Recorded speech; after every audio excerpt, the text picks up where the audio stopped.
χριστιανοί σιωνιστές της Αμερικής, η νέα παγκόσμια απειλή.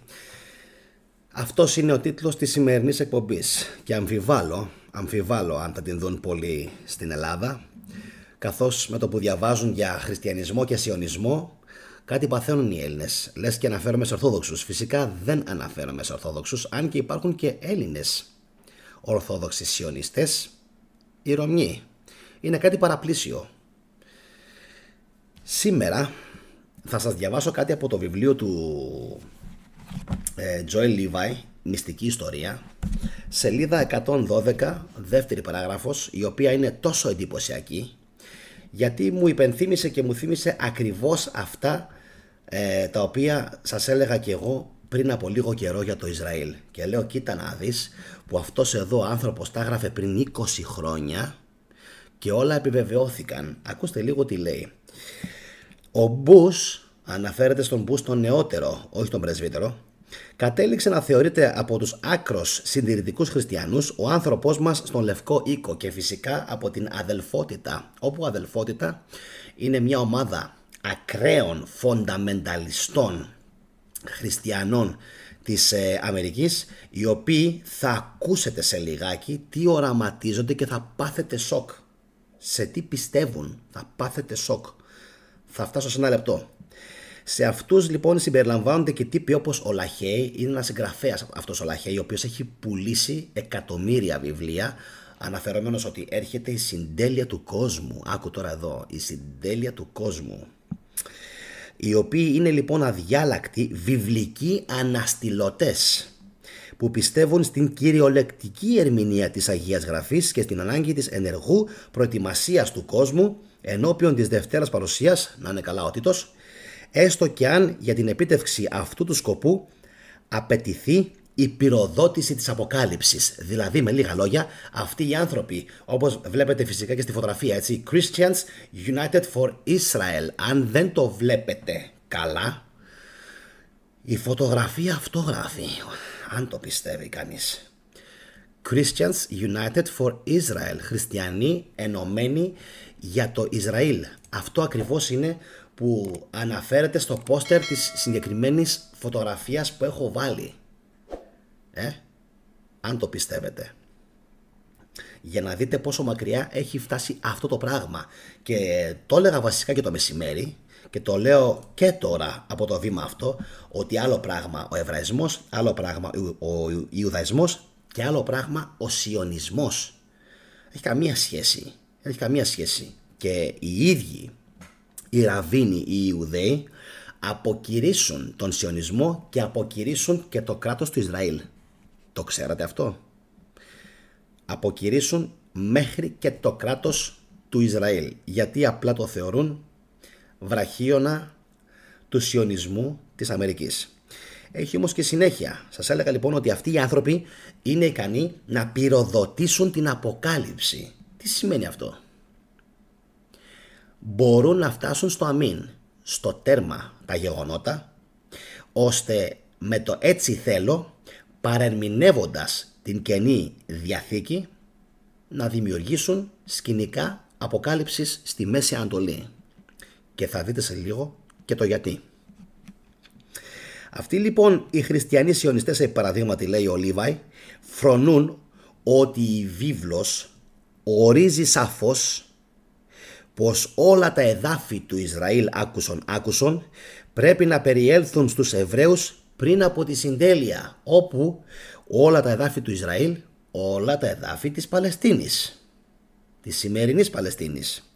Και βλέπουμε ότι αυτό ακριβώς συμβαίνει, και αυτά τα γράφει ο Λίβαϊ αρχές του 2000 και έχουμε 2025, και βλέπουμε λοιπόν ότι αυτά τα οποία έλεγε τότε ο Λίβαϊ σήμερα έχουν αρχίσει και γίνονται πραγματικότητα. Συνεκδοχικά υποστηρίζουν ότι οι Παλαιστίνοι πρέπει να εκδιωχθούν από τα ιερά χώματα. Αυτό που γίνεται σήμερα. Οι χριστιανοί αναστηλωτές φιλοδοξούν να μετατρέψουν τις Ηνωμένες Πολιτείες σε θεοκρατία. Δεν χρειάζεται να σας πω ποιοι βοηθούν στην εκλογή του Τραμπ. Το μαντεύετε σωστά? Οι χριστιανοί φονταμενταλιστές. Ένα είδος θρησκευτικής δικτατορίας διεπόμενης από αυστηρούς θρησκευτικούς νόμους, όπερ σημαίνει, θα ορίζουν ότι οι ομοφυλόφιλοι και οι υπέρμαχοι φυσικά των αμβλώσεων θα φυλακίζονται ή θα εκτελούνται ακόμα. Αυτά θυμίζουν έντονα ιερά εξέταση, γιατί έχοντας διαβάσει την νομοθεσία που ίσχυε στον Μεσαίωνα, να το ξέρετε αυτό, ένας από τους λόγους που έγινε η ιερά εξέταση αφορούσε ακριβώς να μην υπάρχουν, και θα τα αναφέρω σε επόμενες εκπομπές, προφυλακτικά μέσα ή ακόμα και να μην γίνονται αμβλώσεις, να μην ρίχνουν οι γυναίκες, αν θέλετε, τα μωρά τα οποία δεν τα επιθυμούσαν, τις εγκυμοσύνες λοιπόν που δεν τις επιθυμούσαν. Και αυτό ήταν κάτι το οποίο ήθελε η Εκκλησία από τότε ακόμα φυσικά να το ελέγχει, να βάζει δηλαδή το χεράκι της και σε αυτήν την περίπτωση. Ο άνθρωπος που έχω στο εξώφυλλο είναι ραβίνος, είναι Εβραίος και λέγεται ραβίνος Γιζροέλ Ντόβιτ Βάις, και ακούστε λίγο τι λέει. Πολλοί άνθρωποι δεν γνωρίζουν ότι μια σημαντική μερίδα των Εβραίων όχι μόνο δεν αναγνωρίζει το κράτος που λέμε σήμερα Ισραήλ, αλλά θεωρεί και τους σιωνιστές εγκληματίες μη Εβραίους, σημειώστε αυτό, μη Εβραίους, οι οποίοι αλλίωσαν και προσάρμοσαν τον Εβραϊσμό στα δικά τους μέτρα και τις δικές τους επιδιώξεις, προκειμένου να εξυπηρετήσουν τα πολιτικά και οικονομικά τους συμφέροντα. Ένας λοιπόν από αυτούς είναι ο πλέον διακεκριμένος Εβραίος ραβίνος Γιζροέλ Ντόβιτ Βάις, εκπρόσωπος της Ορθόδοξης Εβραϊκής Τάσης Νετουρέι Καρτά. Εξηγεί λοιπόν την διαφορά ανάμεσα στο σιωνισμό και τον Ιουδαϊσμό. Και φυσικά λέει και άλλο άνθρωπος, τα οποία θα τα αναφέρουμε κάποια στιγμή στο μέλλον, αλλά μεταξύ άλλων αναφέρει π.χ. ότι ο γνήσιος Ιουδαίος δεν έχει κανένα απολύτως πρόβλημα να συγκατοικήσει, να συνυπάρξει και να συζήσει και με χριστιανούς και με μουσουλμάνους, και το έχουν κάνει και στο παρελθόν, το έχουν αποδείξει οι άνθρωποι πάρα πολλές φορές ότι είναι άνθρωποι διαλλακτικοί που μπορούν να συνυπάρξουν με άλλες φυλές.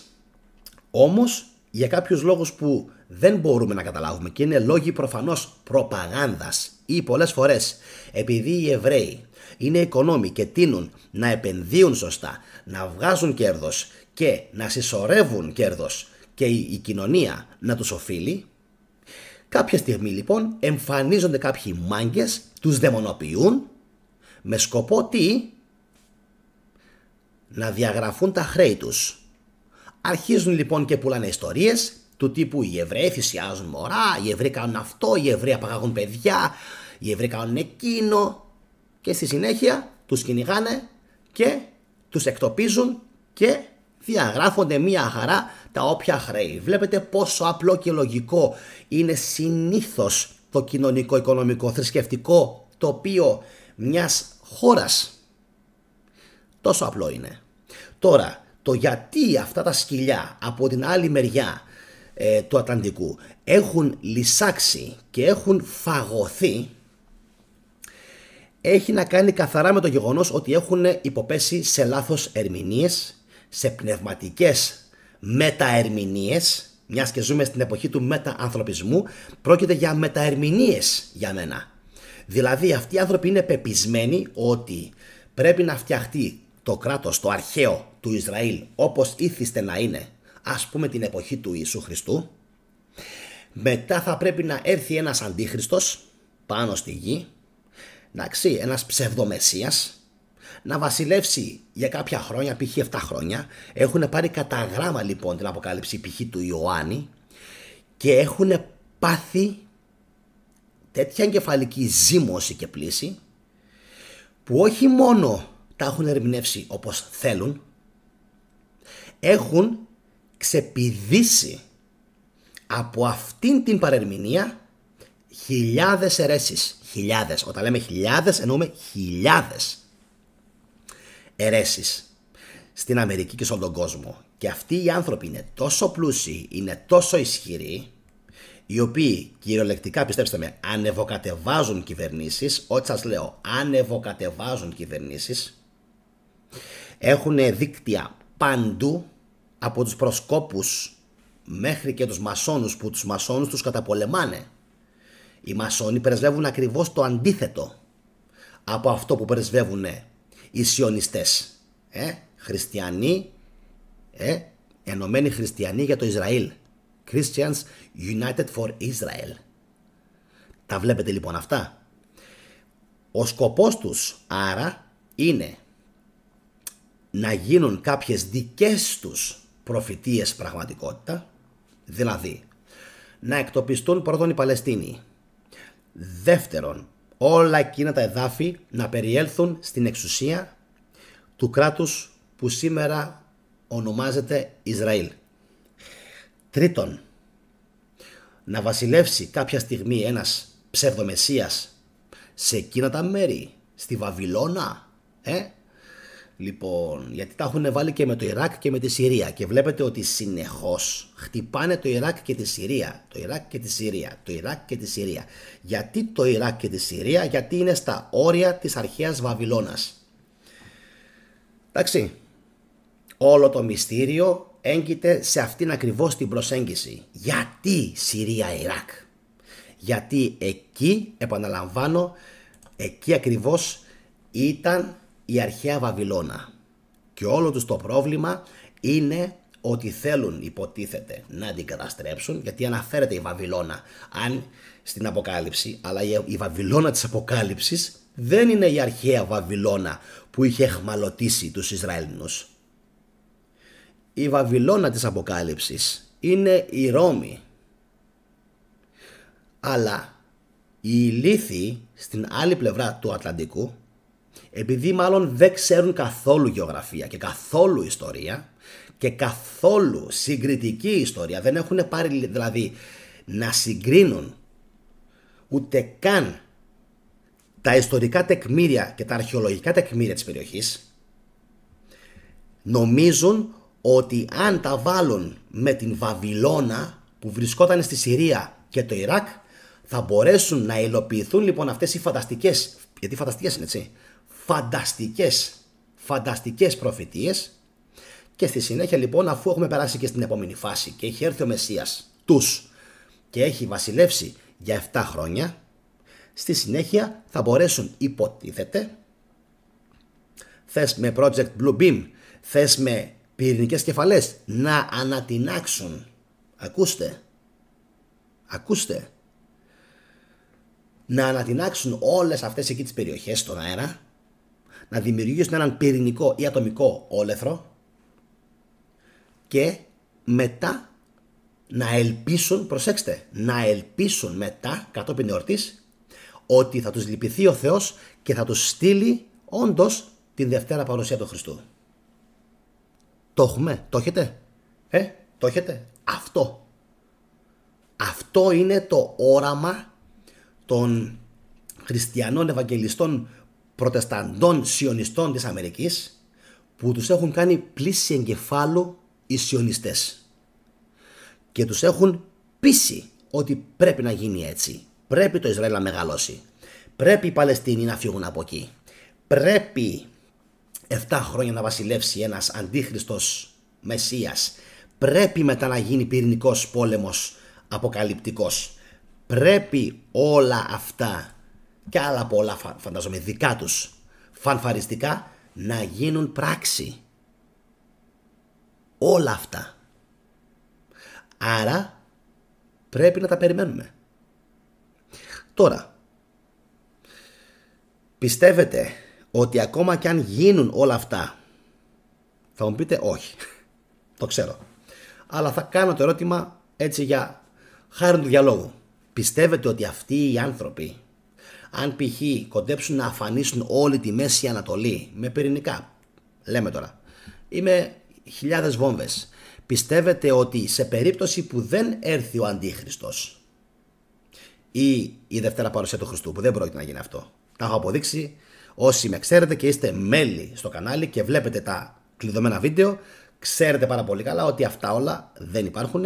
Ένας είναι ο Καίσαρας, είναι ο Τίτος, είναι ο Θεός της Ρώμης, αυτός είναι που κρύβεται πίσω από τα πάντα, μαζί με τη μεγάλη παρέα Παύλος, Ιώσιπος και το καθεξής, οι οποίοι έχουν συγγράψει τα Ευαγγέλια, και η αλήθεια είναι αυτή και τόσο απλά αυτή και καμία άλλη. Όλα τα υπόλοιπα είναι απλά παραμύθια. Πιστεύετε όμως ότι θα σταματήσουν? Όχι. Δεν υπάρχει περίπτωση να σταματήσουν ποτέ αυτοί οι άνθρωποι να προκαλούν καταστροφές. Ξέρετε γιατί? Θα σας πω γιατί. Γιατί αναπροσαρμόζουν συνεχώς τις προφητείες. Αυτό κάνουνε. Αυτό κάνουνε. Το έκαναν ήδη από την εποχή του Χριστού. Όσοι από εσάς έχετε δει, επαναλαμβάνω, τις εκπομπές μου για τον Τίτο, τον Μεσσία της Ρώμης, γνωρίζετε πλέον πάρα πολύ καλά ότι όλα αυτά τα κάνανε ήδη από την εποχή του Χριστού. Αναπροσαρμόζανε συνεχώς τα Ευαγγέλια και τις προφητείες για να τους ταιριάξουν. Και σας το λέω γεωπολιτικά, δεν υπάρχει περίπτωση, ακόμα κι αν εξοντώσουν μέχρι και τον τελευταίο Παλαιστινο-Συροφίνικα και Ιρακινό και Κούρδο, δεν υπάρχει περίπτωση να σταματήσουν. Θα βγάζουν συνεχώς νέες προφητείες, θα τις σκαρφίζονται από την κεφάλα τους στην άδεια, γιατί άδειο είναι το κεφάλι τους, ή άδειο είναι, ή το λες και φορτωμένο με μαλακίες και κόπρανα, αλλά δεν θα σταματήσουν. Και ξέρετε τι άλλο καταλαβαίνω? Ούτε οι δικοί μας θα σταματήσουν, γιατί και οι δικοί μας δεν είναι καλά. Ούτε οι δικοί μας είναι καλά. Οι δικοί μας, αντί να πούν τα Ευαγγέλια είναι αυτά, είναι 4, οι πράξεις των Αποστόλων είναι αυτές και έχουμε τελειώσει, έχουν βγάλει εκατοντάδες φανταστικούς Αγίους που δεν έχουν υπάρξει ποτέ, έχουν παραποιήσει όλη την ιστορία τους και γεννάνε συνεχώς νέους Αγίους, νέους Όσιος τάδε, οσία. Λοιπόν, επανήλθε η σύνδεση. Έλεγα λοιπόν ότι έχω κάνει βίντεο, είχαμε ένα θέμα με το stream. Έλεγα κάνει ένα βίντεο και είχα ξεφτυλίσει μερικούς τύπους οι οποίοι λέγανε για τις προφητείες του Παϊσίου. Και τι είπα εγώ? Ότι δεν εκπληρώθηκε ούτε μία προφητεία του Παϊσίου. Ούτε μία. Και λέω, είναι δυνατόν? Βλέπω ότι πάλι έχουμε θέμα με τη σύνδεση. Λοιπόν, και τους έλεγα, είναι δυνατόν? Πώς γίνεται ο κόσμος να συνεχίζει να πιστεύει σε ένα ψέμα, όταν τόσες και τόσες φορές έχουμε καταφέρει και έχουμε αποδείξει, έτσι, πάρα πολλές φορές, ότι σε όλες σχεδόν τις περιπτώσεις έχει πέσει έξω ο άνθρωπος, ο Παΐσιος. Τι γίνεται όμως? Ο άνθρωπος αυτός, καλός ή κακός, έπεσε έξω. Το θέμα όμως ποιο είναι? Αυτό που έλεγα και πριν, ότι υπάρχουν εκτός από αυτόν, εκτός από τον Παΐσιο, ο οποίος ο άνθρωπος πλέον δεν είναι ανάμεσά μας, υπάρχουν κοράκια και γεράκια, έτσι είναι, και íενες, οι οποίοι συνεχίζουν να διαιωνίζουν κάποια πράγματα, άσχετα αν είναι αλήθεια ή όχι, που μάλλον δεν είναι. Αλλά αυτό που με εντυπωσιάζει ακόμα περισσότερο είναι ότι ό,τι ακριβώς συμβαίνει στην Αμερική συμβαίνει και εδώ. Και δεν θα σταματήσει αυτό, να το ξέρετε. Εγώ θα έχω πεθάνει. Και οι χριστιανοί και της Αμερικής και της Ελλάδας, να το ξέρετε αυτό, θα συνεχίζουν ακόμα να πουλάνε αέρα, θα συνεχίζουν να απορρώνουν και να φοβίζουν τον κόσμο με συντέλειες και με προφητείες. Αυτό θα κάνουν. Και αυτό θα συνεχιστεί επάπειρον. Εν τω μεταξύ ο Χριστός έχει, έτσι, υποτίθεται το 33 έχει φύγει από αυτόν τον πλανήτη και κάποιοι συνεχίζουν ακόμα να συμπεριφέρονται λες και είναι εδώ. Λες και είναι εδώ ακόμα.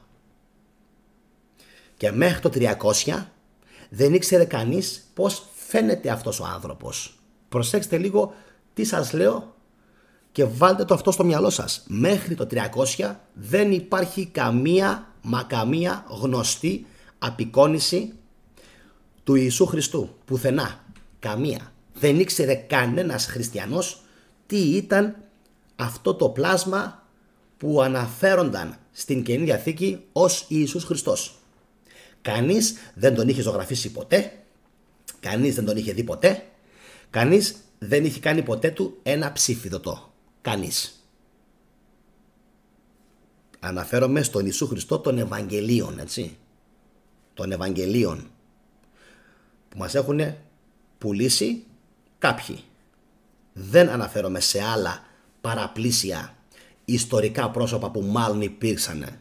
Ιούδας π.χ. από τα Γάμαλα, Θεδάς, Ιάκωβος, Ιωάννης Βαπτιστής. Εντάξει, αυτοί όλοι έχουν υπάρξει. Ο Ιησούς των Ευαγγελίων δεν έχει υπάρξει. Των Ευαγγελίων. Κάποιο άλλο πρόσωπο παραπλήσιο που να έζησε, το έχουμε πει αυτό, μάλλον έχει ζήσει, τον έχουν κάνει πλαστογράφηση. Αυτό λοιπόν το «ον» που λέγεται Ιησούς Χριστός έχει φύγει από εδώ πέρα, έχει αποδημήσει εδώ και 2.000 χρόνια. Εγώ σας βάζω στοίχημα ότι μέχρι και το 10.000 μετά Χριστόν, αν δεν περάσουν σοβαρά νομοθετήματα προστασίας, κοιτάξτε τι σας λέω, προστασίας των εγκεφάλων των ανθρώπων, προστασίας των εγκεφάλων των ανθρώπων, αυτοί θα συνεχίσουν να κάνουν την προπαγάνδα τους κανονικότατα, τις προφητείες τους κανονικότατα, τα θαύματά τους κανονικότατα. Απλά εδώ οι δικοί μας, επειδή είναι απόγονοι των αρχαίων Ελλήνων, βάζουν και λίγο μέσα το στοιχείο το θεατρικό και βάζουν τις εικόνες πολλές φορές να δέρνουν τον κόσμο. Το έχετε δει αυτό, έτσι. Λοιπόν, αυτά οι Αμερικάνοι δεν έχουν τη φαντασία να τα κάνουν και το παίζουν δαιμονισμένοι. Χαπακώνονται στα live που κάνουν οι τηλεευαγγελιστές, χαπακώνονται, εντάξει, προκαλούν σπασμούς στο σώμα τους και το παίζουν δαιμονισμένοι που θεραπεύονται. Φανταστείτε λοιπόν σε τι χέρια βρίσκεται σήμερα η ανθρωπότητα.